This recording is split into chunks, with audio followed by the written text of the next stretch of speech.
चंद्रयान 41 दिन की यात्रा के बाद चांद पर पहुंचा है। धरती के 14 दिन तक वो चांद पर काम करता रहेगा। मतलब चंद्रयान 3 चांद पर 5 सितंबर तक काम करेगा। सवाल उठ रहे हैं कि उसके बाद चंद्रयान का क्या होगा। क्या चंद्रयान वापस धरती पर लौटेगा या फिर वहीं रह जाएगा? अगर लौटेगा तो कैसे वापस आएगा और रहेगा तो आखिर करेगा क्या? दरअसल 14 दिन के बाद चांद में रात हो जाएगी। रात में दक्षिणी ध्रुव का तापमान -200 डिग्री तक पहुंच जाएगा। लैंडर और रोवर ऐसी हालत में काम करने में सक्षम नहीं होंगे क्योंकि चंद्रयान के दोनों हिस्से मतलब लैंडर और रोवर सौर ऊर्जा से चलते हैं। इसका मतलब यह हुआ कि 4 दिन के बाद लैंडर और रोवर निष्क्रिय हो जाएंगे। हालांकि 14 दिन बाद वो फिर काम करने में सक्षम हो सकते हैं क्योंकि 14 दिन बाद चांद पर फिर सूर्योदय हो जाएगा। तब सौर ऊर्जा से वो एक बार फिर चल सकते हैं। ऐसा हुआ तो भारत को बड़ी कामयाबी मिल सकती है। 28 दिन में लैंडर और रोवर ज्यादा खोज कर पाएंगे। इसके बाद रात होते ही वो फिर निष्क्रिय हो जाएंगे। 28 दिन से ज्यादा दोनों के चलने की उम्मीद कम है, लेकिन 28 दिन के बाद भी रोवर और लैंडर लौटेंगे नहीं। मतलब भले काम ना करें लेकिन रहेंगे चांद की सतह पर ही। जैसे चंद्रयान 2 का ऑर्बिटर अभी भी चंद्रमा की कक्षा में है और चंद्रयान 3 का प्रोपल्जन मॉड्यूल चांद के चक्कर लगा रहा है। सृजन पाल बता रहे हैं, उनसे सुनिए जरा। वो बता रहे हैं कि आखिर अब क्या होगा और टेक्निकल भाषा में सुनिए जरा। अभी ये वाला चंद्रयान 3 वापस नहीं आएगा, लेकिन इसका मतलब ये नहीं है कि उससे आने वाली जो ज्ञान है हमें नहीं मिलेगा। प्रज्ञान रोवर और चंद्र और हमारा विक्रम लैंडर का जो भी ज्ञान है वो हमें मिलता रहेगा और आने वाली पीढ़ियों को वो प्रेरित करता रहेगा कि जब कभी आज से 10-12 साल बाद कोई भारतीय गगननॉट वहां पर जाएगा और जाएगा हमारे विक्रम 3 लैंडर के पास, विक्रम लैंडर देखेगा उसको, प्रज्ञान रोवर के पास जाएगा, वो चीजें बिल्कुल वैसी ही वहां बनी रहेंगी। तो इतिहास का वो जो एक तरह का छाप है वहां छूटी रहेगी और भारत का जो एम्ब्लम प्रज्ञान रोवर ने बनाया है चंद्रमा की सतह पर वो भी वहां उसको दिखेगा। आइए चंद्रयान से अब रुख करते हैं कुछ और खबरों की तरफ। नू में एक और एनकाउंटर हुआ है। नू में जो पिछले दिनों हिंसा हुई ब्रिजमंडल यात्रा के दौरान, उसमें एक और एनकाउंटर हुआ है और खासतौर पर जामिया में एक प्रोटेस्ट हुआ। ये एनकाउंटर की तस्वीर आप देख रहे हैं, जिस शख्स का एनकाउंटर हुआ उसकी तस्वीर। और जामिया के छात्रों ने प्रोटेस्ट किया है। उनका कहना यह है कि नू में जो कार्रवाई हो रही है पुलिस की, वो एक तरफा कार्रवाई हो रही है, एक तरफ के लोगों पर ही एक्शन हो रहा है। जरा पहले सुनिए।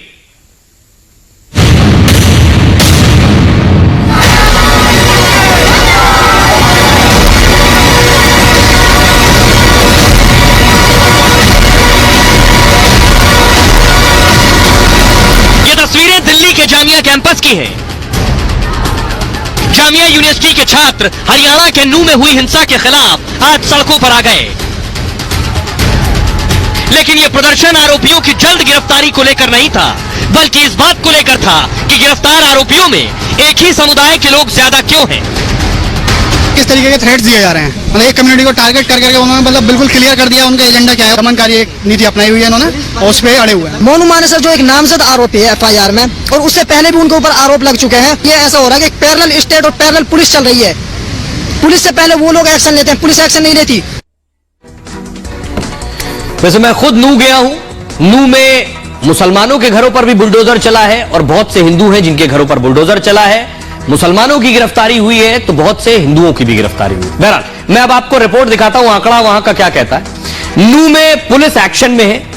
61 मामले दर्ज किए गए हैं और 49 हिंसा के मामले दर्ज हुए हैं। 12 FIR सोशल मीडिया में भड़काने की हैं।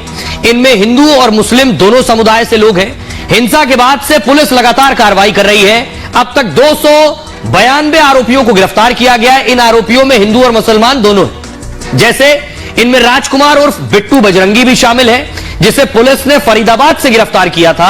बिट्टू बजरंगी पर सरकारी काम में बाधा डालने, पुलिस से हथियार छीनने और दुर्व्यवहार के आरोप हैं। पुलिस को अब मोनू मानेसर की तलाश है और मोनू पर हिंसा के लिए उकसाने के आरोप हैं। मोनू मानेसर ने भी कई भड़काऊ पोस्ट डाले थे, उसकी गिरफ्तारी के लिए छापेमारी चल रही है। पुलिस ने बुलडोजर कार्रवाई की है और नू में कई अवैध इमारतों को गिराया गया है। कई दुकानों और दफ्तरों पर भी बुलडोजर चला है। इसमें हिंदू और मुसलमान दोनों समुदाय के लोग शामिल हैं। नू में 31 जुलाई को हिंसा फैली थी जब हिंदुओं की ब्रजमंडल यात्रा पर हमले हुए थे। इस यात्रा पर पत्थरबाजी और तोड़फोड़ भी हुई थी। दंगाइयों ने प्लानिंग के साथ गोलीबारी की थी। इस हिंसा में 6 लोगों की मौत हुई थी, जिसमें पुलिसकर्मी भी शामिल थे। दर्जनों लोग घायल हो गए थे इसमें और हिंसा की आग कई शहरों में फैल गई थी। गुरुग्राम, फरीदाबाद, पलवल में भी हिंसा हुई थी। इसके बाद रेवाड़ी और पानीपत में भी हिंसा की खबरें आई थी। इस मामले में पुलिस अभी भी एक्शन ले रही है। खबरों में आगे बढ़ते हैं। आज की एक और बड़ी खबर है, पुतिन ने अपने करीबी दोस्त को निपटा दिया। क्या सवाल उठ रहे हैं, क्योंकि पुतिन का करीबी, ये जिसे आप देख रहे हैं प्रिगोजिन, वैगनर चीफ था। पुतिन की जो प्राइवेट आर्मी, उसका चीफ हुआ करता था, यूक्रेन में लड़ रहा था, लेकिन इसकी हत्या हो गई। ये साजिश थी। देख रहे हैं ये जो प्लेन क्रैश हो रहा है, फुल स्क्रीन लीजिए जरा। ये जो प्लेन क्रैश हो रहा है, इसमें प्रिगोजिन सवार था। ये प्लेन क्रैश हुआ, पुतिन का करीबी ये इसमें सवार था, जिसकी मौत हो गई। अब सवाल उठ रहे हैं, क्योंकि पिछले दिनों, ये देख रहे हैं, पिछले दिनों पुतिन के खिलाफ इसने बगावत की थी। आइए अब जरा मैं आपको बताने जा रहा हूं यह हादसा हुआ कैसे। ये आप देख रहे हैं, कुछ इस तरह से हादसा हुआ। येवगेनी प्रिगोजिन की मौत हो गई बताया गया, और प्रिगोजिन की मौत विमान हादसे में हुई। समाचार एजेंसी तास ने यह जानकारी दी है। तास के मुताबिक हादसे में 10 लोग मारे गए हैं। इसमें वैगनर ग्रुप का चीफ प्रिगोजिन भी शामिल था। यह हादसा मॉस्को से सेंट पीटर्सबर्ग, यानी प्रिगोजिन मॉस्को से फ्लाइट लेकर सेंट पीटर्सबर्ग जा रहा था। हादसे को लेकर अब सवाल उठ रहे हैं। सवाल यह, ऐसी चर्चा है कि पुतिन ने प्रिगोजिन को निपटा दिया, और प्रिगोजिन ने पुतिन के खिलाफ बगावत की थी।